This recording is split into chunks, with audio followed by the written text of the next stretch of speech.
friends, it's Billie and welcome back to another episode of TLDR, the show where I run down the latest episodes of Session Zero so you can keep up with the chaos. A fine warm welcome to our players this week, including Callum Upton as our bard, Rage Darling the Barbarian, it's me, Billie as Sorceress Trix, and our head of the NPC department and Dungeon Master, Josh Strife-Hayes. Join us every Wednesday on Twitch at 7 o'clock to explore an endless series of potentially unfortunate events. I'm really sorry for my voice in this video. I've just come out of being a bit unwell, so please excuse that. Let's head in to episode 4 of TLDR.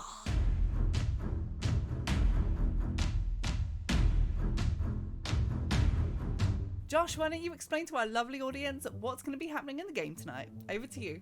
A note asking for help. It says, "Help. I require." I thought that was just going to be it. That was it. I require a band of adventurers to remove a nest of vampires from my town. And the I on require is dotted with a little bat. Well, you have managed to hunt down the village that he lives in. The village of Pyre. It's a sleepy little hamlet. For some reason, there's always a storm cloud above. The church burnt down many years ago and is simply a big husk of blackened wood, ash, melted glass, smashed bits. There's a merchant shop that hasn't been open in a while. It's a rundown place. So, what's the actual quest tonight, Josh? At the end of a long, deep mahogany table, standing tall, a man in a black robe, completely shawled, arms tucked inside. He looks over and goes, "You are the adventurers." Technically, we're one adventurer, but yeah, you could say that. Do you know who I am? Whatever his name, Vladimir Pyre. Vladimir V. Pyre. Did you know barbarians have a legal school? In my barbarian school, they made sure that we were fairly educated on the legal rights of property values and who owns what. So it might cost you just a little bit more, naturally, to fight the legal battles and everything like that. I understand that the true monsters are, of course, solicitors. I will pay more for you to kill the vampires that are in the mansion. And once you have killed them and you are the only people in the mansion, you must invite me in. Our barbarian Rage suddenly has a Welsh accent.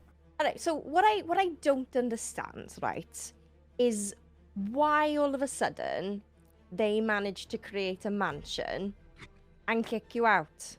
Were you there in the first place or not? And Billie discovers that even in a fantasy world, there's still Greg's. There is a bakery in town. I know where this is going. Serve Good. up some garlic bread. It cooks flans over an open pyre. Do you wish to walk into the bakery of Flanpire? By the way, especially do garlic flan. She turns behind and points to one. This is 2 gold coins. This is 3 gold coins, slightly bigger one. And that's a garlic flan that's shaped like an inverted crucifix. This is 4 gold coins. Oh, yes, that looks great for sharing there. I'll have one. Yes, the cruciflan. For some reason in this episode, Billie is really excited about vampires. Maybe in her head they were like sexy. Do you happen to have any wooden nails? Wooden nails. We do. They were experimental. Okay, that'll be perfect. I can just splinter them to death.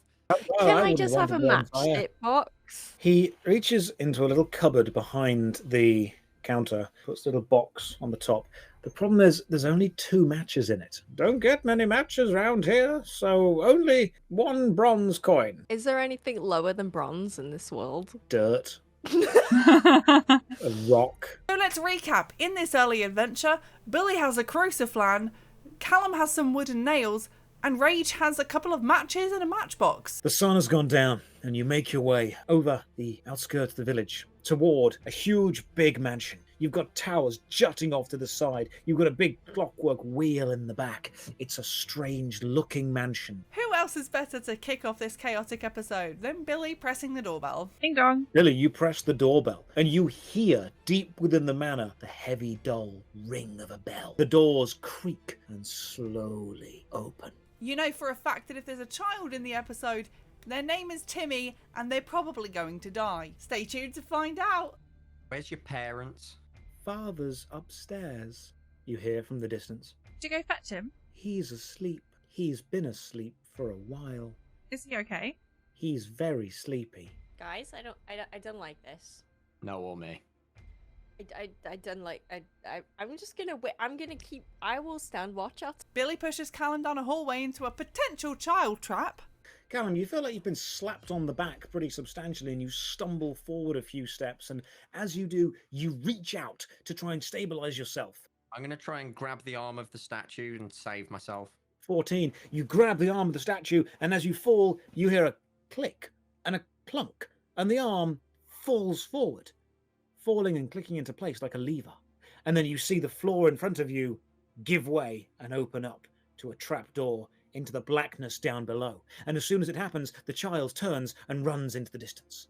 Is this a trap after all? And we discover a new group name for this episode, the AVB. So we're basically like Bailiffs. yeah. You're like anti-vampire bailiffs at the minute, Bailiffs. yes. With the AVB, we need to go in there. AVB. We're going to leave a gang sign on one of the walls. And as I'm trying to. So as you are attempting to learn the gang sign for the gang you've just created for yourself, you walk in and around the trapdoor. This is pretty standard stuff so far, but did you see this coming? Even if you turn around and look at the door and walk backwards so you can see it getting further away, when you turn around and look at where you are and then back again, you're in exactly the same place. The good old Scooby-Doo treadmill floor. It wouldn't be a TLDR episode without Billy trying to produce a fireball. Billy, how are you feeling? Fireball on the carpet. Through a rather strange set of coincidences, you've also discovered that the AVB symbol sometimes randomly enhances the power of fireball spells. Complete coincidence. No one could have predicted it. You manage to build up a huge amount of fire, heat in your hands, and blast it straight through the floor in front of you. A beautiful, clean hole. What you've now got is a trapdoor hole behind you, leading somewhere down, and a fireball hole in front of you, leading somewhere down, except this down has fire. This can only get better, right? What do you do? I'm gonna break off part of the plan and like magically lob it. Is to break off a piece of garlic flan that you bought from Flanpire, the bakery, and throw it at a wall-mounted crossbow. I'm gonna try and clog up the crossbow. So you want to get the flan lodged in the firing mechanism of the crossbow. It flies through the air and lodges itself quite nicely on the bolt track of the crossbow. So as you step forward and this trap crossbow attempts to fire, the string attempts to push a bit of garlic flan through the aiming bit, and it clogs up. And you've defeated one of them. There are only 7 more.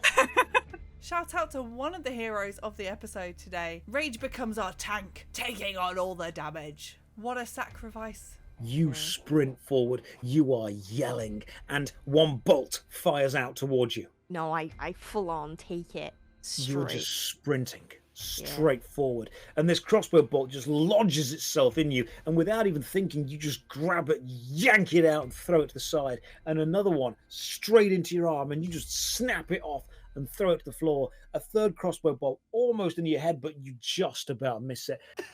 Eventually, you get to the end of the corridor, and you realize that's all it is.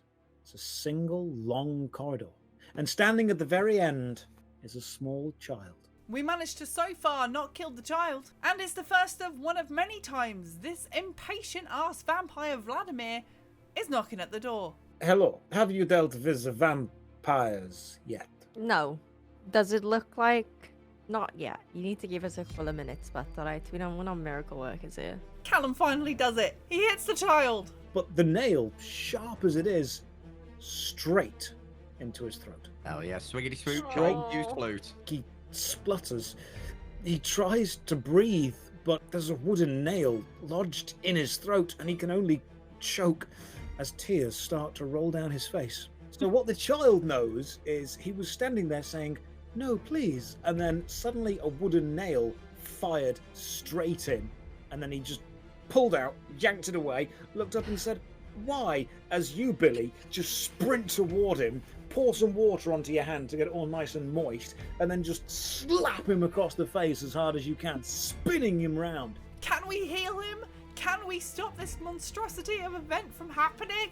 Prepare yourselves for this plot twist. He looks at you. That's the man that killed my mum and dad. Oh, you mother. And I want to set the child down, and I replace the scruff with Vlad. It's not always that it's not enough, it's sometimes that it's too much.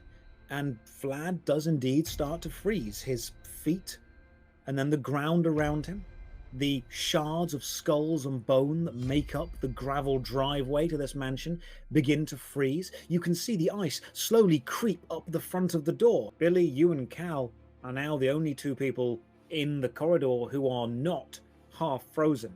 Vlad can't move because his legs are encased in ice. Neither can Rage, and Timmy is almost fully encased now. You could say we are being blessed by the dice gods in this episode with another D20. Cal, you run forward. You begin to slide. You hold the flute out in front. And as you do, you realize that there are little bits of ice, once you've slid over them, cracking, curling, and pushing on the back of your foot, almost like little boosts every few steps. Until you are boosted. Rage, all you see frozen is Callum just in this jousting pose, just slide past you perfectly. You look almost in slow motion, just with a flute out in front. Callum whips out the flute just in time. The flute hits just above the top lip. But you are flying so fast with so much pressure and so much speed. I go arm fully extended and just lunge straight into his face. You're aiming for maybe an eye socket, maybe the mouth, but unfortunately you get in between them, just under the nose, top of the lip, and the end of the flute hits with so much force it bursts the skin open. You feel the snap of the two top teeth as they bend back. You can almost feel the roots being torn out of the gums as your flute pierces through the top lip into the upper palate of his mouth and then pops through into the back of his head. Finally, the vampire is dead. Who are the real enemies here? Vlad? The vampires? We'll never know. You walk over to Vlad's body, and as you start to poke it, you realize that it's not there. It's just a black robe. Ooh. Callum, Yoink. what are you thinking? I'm thinking that we've just killed the person who was going to pay us. You've done that a few times now. Yeah, it seems to be a reoccurring theme, doesn't it? Quest kind of completed. I swiggity swiled, heal the child. Roll the d20. Little Timmy begins to stop shivering, stands up. He's feeling better.